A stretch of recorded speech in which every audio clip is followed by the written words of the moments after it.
Verse 27, it says, do not give the devil an opportunity. Listen to me. Every time na tayo nagbabatuhan, every time that there is misunderstanding, we are giving the devil an opportunity. Entry point in our life. However, in verse 30, it says, do not grieve the Holy Spirit of God, by whom you were sealed for the day of redemption. Ano pong ibig kong makita natin? Every time na meron tayong concern, malasakit, pagmamahal sa isa't isa, natutuwa ko ang Espiritu ng Panginoon na nasa iyo, nasa akin, nasa atin pong lahat. Mga kapatid, game na ba kayo? Parang mahina. Kailan ba tayo humina kita? Mga kapatid, game na ba kayo? Game na! That's better. Paano tayo magpapakita ng ating malasakit sa isa't isa? Tatlo lang po ang kinuha ko.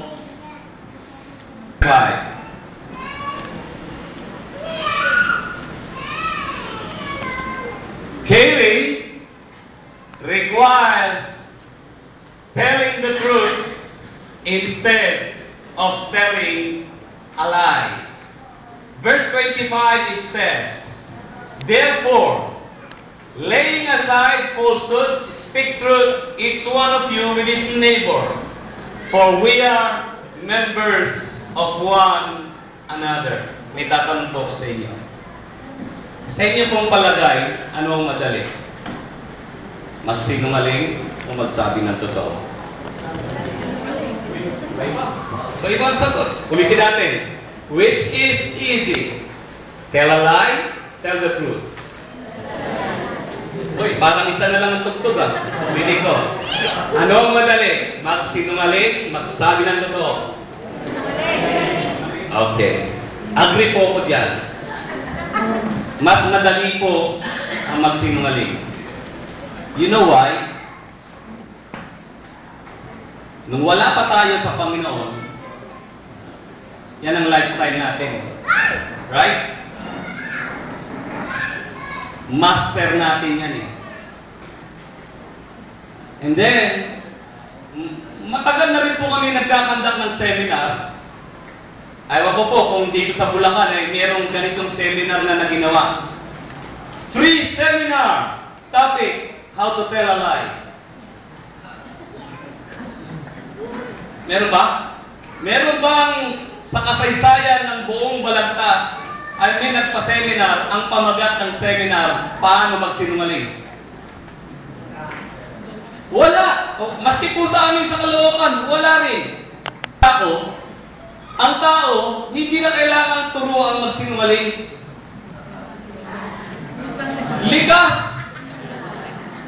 Sinasabi po sa atin ng Biblia, upang magkaroon tayo ng tunay na malasakit sa isa't isa, bilang magkakapatid sa Panginoon, ay tayo po ay ano? Oops, lerain muna tayo bro.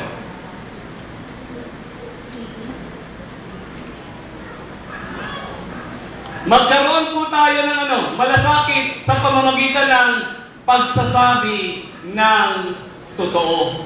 Tingnan po ninyo to. The reason kung bakit kailangan tayo magsabi ng totoo, ang sabi po sa huling bahagi, we are members of one another. Miyembro tayo, bahagi tayo ng iisang katawan. Let me give you an example. Alam ba ninyo, God designed the human body to function in perfect harmony. Naniniwala po ba kayo? Na ang katawan mo na yan, dinisenyo ng Diyos upang magkaroon siya ng sakdal na pagkakaisa sa sistema ng kanyang katawan. Let us have some example. Pwede bang kurutin mo yung sarili mo?